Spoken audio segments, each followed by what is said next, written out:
2023, the year you're doom-scrolling YouTube, dodging ads for crypto bros and AI-generated Mr. Beast clones, when bam, a clown girl materializes on your screen. Not the creepy birthday party trauma kind.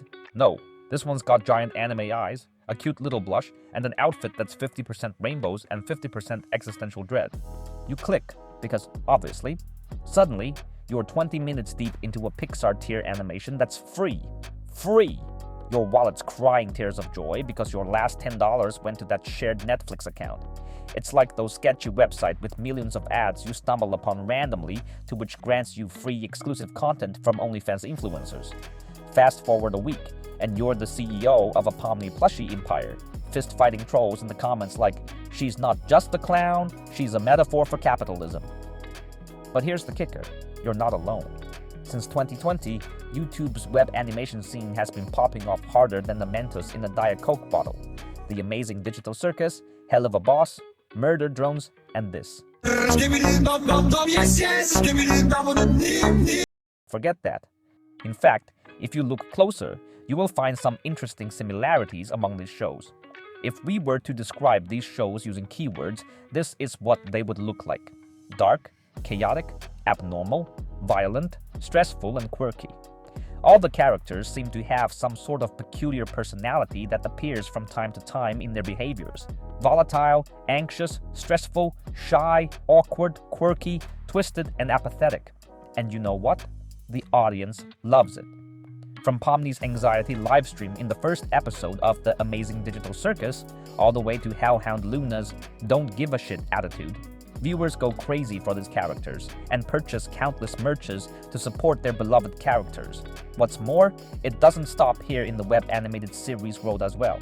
Wednesday, Oshinoko, Squid Games, and even Brawl Stars Colette, who appears to enjoy stalking on other brawlers. This archetype is everywhere.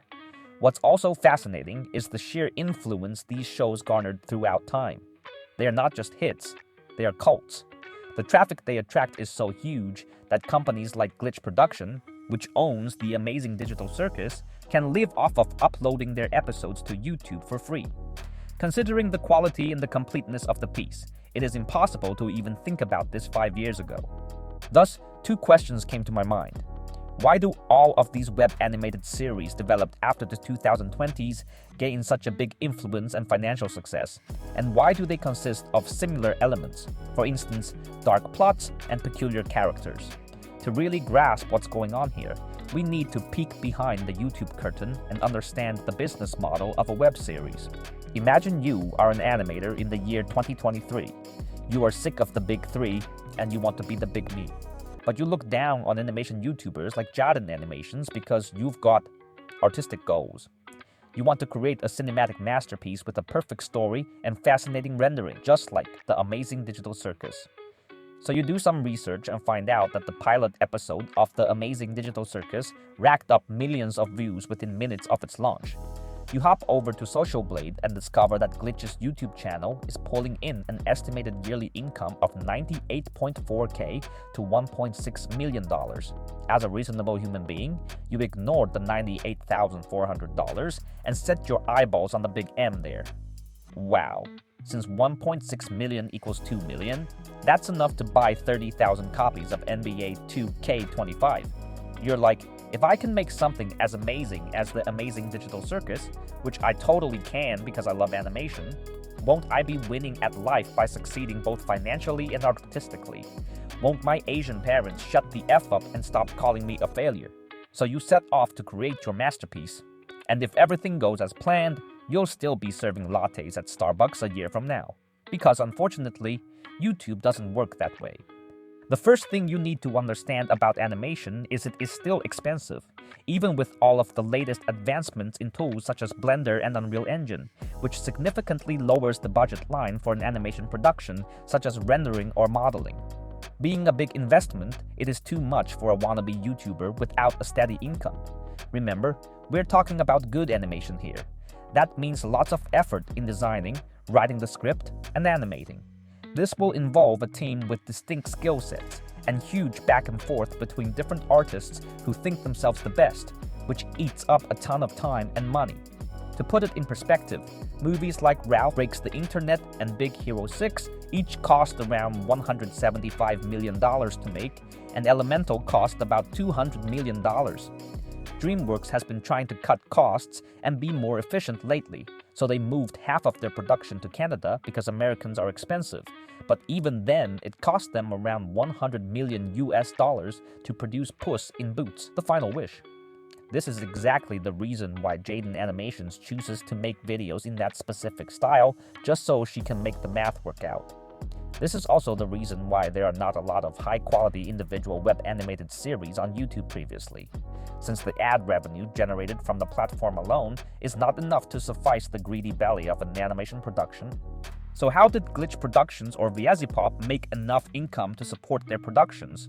Well, because the modern market allows YouTubers to get their income from multiple sources. Take Mr. Beast as an example. He earns his bread from sponsorships, merch, his own snacks brand, and yes, YouTube ads. He's a billionaire not just because he has a bajillion subscribers, but because he knows how to make those subscribers pay. For animator artist YouTubers, these sources are Patreon, Buy Me a Coffee, easy merch designing and manufacturing product lines in China, and brand collaboration. All these methods are not as well developed and achievable previously in history. For Mr. Beast, only one thing is important: to suck that money out of his viewers. Only having the audience watch his videos is not enough. He wants them to pay more. This is important. The commercial success of an influencer is not determined solely by their subscriber amount or view numbers, but also by their ability to monetize the traffic, aka selling merchandise, selling exclusive content, and selling online courses such as Top G's Hustlers University. YouTube ads revenue itself is not enough. A video with 2 million views will bring you some revenue, but definitely not sufficient to cover the expense of an animation production. You need more. The key is to find the correct customer segment that is willing to pay for whatever crap you sell. Obviously, not every fan is willing to whip out their wallets. Sure, you might sit through an ad for that Bully Maguire meme video, but paying real cash to join a Patreon subscription for Spider-Man's exclusive content is a whole other story, unless it's Gwen Stacy.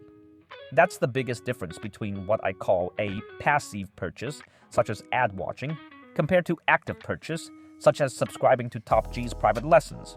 If you can convince your 1,000 viewers to each buy a $30 How to Drive Bugatti in Breath Air course, that's a sweet $30,000, way more than the average $10 to $30 per 1,000 views that YouTube pays you for ads. That's why the most successful influencers always have both decent traffic and a decent traffic conversion rate, which means that they have a group of die-hard fans who are willing to spend money on whatever they sell. OnlyFans influencers nail this because, let's face it, people really want that exclusive content. Hence their $6.6 billion revenue in 2023, nearly catching up to Warner Bros. Max at $7.7 billion. Kind of embarrassing when you consider the budget the latter spent on the scene of Jon Snow sabotaging Daenerys Targaryen. Did the amazing Digital Circus and Hell of a Boss find that segment of customers that is willing to active purchase? Apparently, they did. We find that indeed, there is a specific segment of customers in the market that actively consumes web animated series and is willing to open their wallet to support their passion. They are the buyers of Pomni plushies, subscribers of Viazipop's Patreon accounts, and members of Glitch In, which is another subscription offered by Glitch similar to Patreon. This segment of customers has similar archetypes and personas and shares identical likes and dislikes, which work backward to shape the content that they consume. In other words, if a web animated series does not match their appetite, it dies, because there are no other segments of customers in the web animated series market that are willing to active purchase, which is the only way to fund a high-quality animation production on YouTube. On the surface, we see the crazy hype of the amazing Digital Circus and Murder Drones. What we don't normally see is a bunch of animation pilots that never get made into an actual series, neither obtaining major success. This explains why web animated series feel the same, and that is also why you are still working at Starbucks in our little story in the beginning. Your animation might not contain elements such as darkness, chaos, quirkiness, violence, or crazy characters. Your characters might not possess peculiar personalities that attract these consumers as well. In fact, audiences do not give a shit about your characters that they don't even have their own entry on Rule 34. Turns out, there is a reason why your Asian parents call you a failure. So how come web animated series gained such massive success after the 2020s? The easiest answer to this question is, well, it is relatable to the audiences. Sure, makes sense. From Aristotle emphasizing the importance of mimesis, the representation of nature, to the creators of Concord exploring the nuances of LGBTQ culture, relatability always stands out to be the cornerstone of the success of a fictional piece. But in my opinion, this is a lazy way of answering the question, because the argument itself presents no guidance towards the people who agree with it. The situation that we are observing is, these web animated series are relatable to a large group of people. And so, the question involves why are more and more people feeling relatable to web animated series?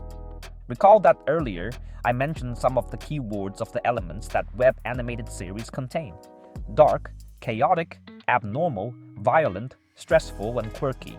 I also mentioned the stereotypical personalities of average web animated series characters: volatile, anxious, stressful, shy, awkward, quirky, twisted, and apathetic. These are not the typical personalities that you see in the animation sphere. It is hard to imagine that Princess Elsa is quirky and Naruto is twisted.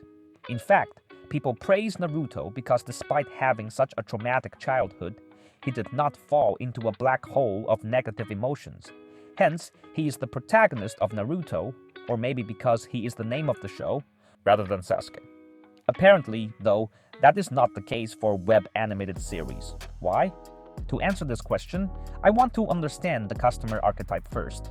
Obviously, Glitch will not share its first-hand customer analysis with me, so I turn to the almighty ChatGPT. Using O3 Mini High, this is what it gives me. I need to warn you that AI might hallucinate, so accept this explanation with a grain of salt. The ideal viewer of a web animated series is typically a tech-savvy, digitally native individual, often a Gen Z or young millennial, who actively seeks out alternative, non-mainstream content. These viewers tend to value creativity, authenticity, and the willingness to explore dark or existential themes. This archetype aligns with personalities described as the rebel, or even the explorer in marketing literature. Customers who are not only seeking entertainment, but also a sense of identity and community through niche cultural content. Primary age range falls roughly between 13 and 24 years old. For me, the key takeaway here is that Gen Zs and some millennials are already adults right now. Being an adult means they have disposable income. The biggest question I had in mind when I was studying the business model of web animated series is, where did they get their income? As mentioned in previous chapters, view numbers itself is not enough. It needs to be transitioned into active purchases. But my previous concepts of millennials and Gen Zs are that they are kids, and not a lot of kids can pay $30 a month for some virtual subscription. This is actually the dilemma that Roblox is facing. Among their ridiculous amount of users, only around 5% of them are actually paying. The reason is obvious. Most customers of Roblox are kids under 18, and kids are, after all, poor. But situations change rapidly if it is not the kids that we are talking about. This partially explains the financial success of the web animated series. So what do Gen Z and millennials like? Well, according to Wikipedia, Gen Zs are better behaved and less hedonistic than previous generations, better at delaying gratification, and they like, well, sexting. Millennials, on the other end, are called the unluckiest generation in the US because they have experienced slower economic growth and more recessions since entering the workforce than any other generation in history. Here is another fact.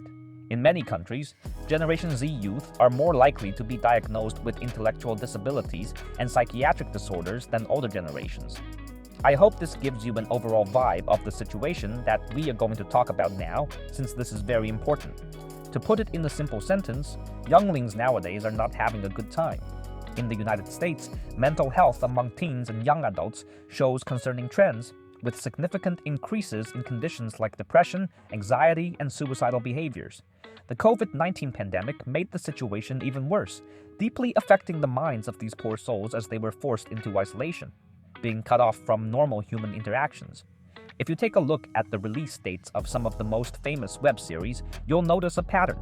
Many of them dropped their key episodes or pilots after 2020, during the lockdown. Murder Drones premiered in 2021, The Amazing Digital Circus came out in 2023, and while Hell of a Boss debuted in 2019, it gained significant traction as it continued releasing episodes post-lockdown. These shows thrived in a time when people were locked indoors, searching for content that resonated with their mental state. The timeline for other popular shows with similar themes also lines up with the trends in mental health. Wednesday from Netflix came out in 2022, Joker hit theaters in 2019, Oshi no Ko premiered in 2023, and Squid Game took the world by storm in 2021. Among Netflix's most watched series, the top 4 all feature characters dealing with mental health struggles and violent, bloody storylines. Even more interesting, 4 of these hit shows were released in either 2021 or 2022. There is also the economic issue that I mentioned earlier. Humphrey Yang has an excellent video that dives into this in detail, so I won't dive too deep, but here is the gist. Young people today are much poorer than their parents were at the same age. Don't believe me? Just ask your freshly graduated friends, aged 23 to 25. Chances are they're jobless, drowning in student debt, and constantly getting rejected for entry-level jobs that somehow require 3 to 5 years of experience. And so it all makes sense. If the major customer archetypes for web-animated series are a bunch of teenagers and young adults who are not having a good time, then the content that they consume is not likely to be birds and flowers. Remember relatable? That means that the content of an era will reflect and reinforce societal values of that time. With this in mind, we get a better understanding of a lot of things happening in the entertainment industry around COVID. For example, the mediocre market performances of LGBTQ content from many major entertainment studios. I gotta say props to the young audiences nowadays, though. They have successfully tricked those Wall Street marketing specialists and data analysts into believing that they give a shit about LGBTQ. And so to obtain more revenue among young audiences, major studios start shifting their content strategy towards DEI. But the truth is, they don't. They don't give a shit. They might say they do, but talking is easy, but wallets never lie. Hence, you see big entertainment unicorns are shutting down their DEI programs and projects because it is not lucrative. You know exactly the answer if you watched the previous part of this video. LGBTQ is not a major reason to lure these customers to pay. Note that I am not saying young people hate LGBTQ, it's just not a major component. Hell of a Boss has LGBTQ elements, but that's fine because it also incorporates the key elements that make it successful, which I will repeat again. Dark, chaotic, abnormal, violent, stressful, and quirky. The Amazing Digital Circus does not contain LGBT elements. Still, again, it's fine, because it possesses those successful ingredients, which I will repeat again and again. Dark, chaotic, abnormal, violent, stressful, and quirky. The character designs of mainstream media often follow similar patterns within an era, reflecting the cultural and societal values of their time. And thus, we are presented with these untamed yet struggling characters, their cries resonating with the unspoken anguish of those who watch. They moan for sorrows too heavy to articulate, their voices piercing the stillness of the night like the howl of a bitter wind. With every unrestrained lament and every frantic motion, they lay bare the pain their audience hides, painting their torment in shades of red upon the cold, unyielding canvas of snow, a spectacle of anguish and beauty mirroring the quiet storms within. So, what do we take away from all of this? Well, I assume different people will find different meanings in this video. If you're a teenager neck deep in consuming all this content, maybe this will give you a weapon to use when arguing with your parents. If you're an indie animator dreaming of creating your own show, this might serve as a reference to help you fire Starbucks in the near future. And if you're a parent, perhaps this will help you see your kids in a new light, helping you understand their struggles and support them more, rather than constantly criticizing them for spending all their money on some weird clown figurines. But one thing is undeniable. We're entering an era where the entertainment landscape will be increasingly dominated with more chaotic emotions. And with the political atmosphere in the US poised to grow even more unstable and unpredictable, especially since Donald Trump takes office again in 2025, we'll see these societal tensions reflected in our media.